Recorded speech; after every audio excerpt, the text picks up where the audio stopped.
Andres Bonifacio. Ako ang supremo ng katipunan.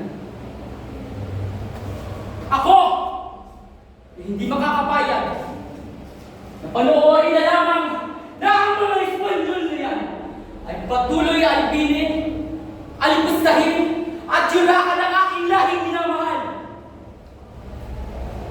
Sa labanan nito,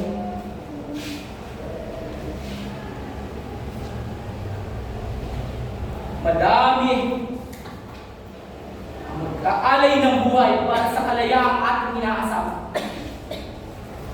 Marami ang buhay na mawawala. Ang mangyari na ito ang magiging sagisan sa kung ano ang ating ipinaglalaban.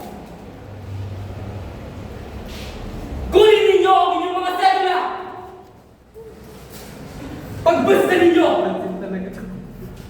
Pagmasdan nyo ang munting papel na ito na umaalipin sa atin. Katipunan. Spanish. Katipunan!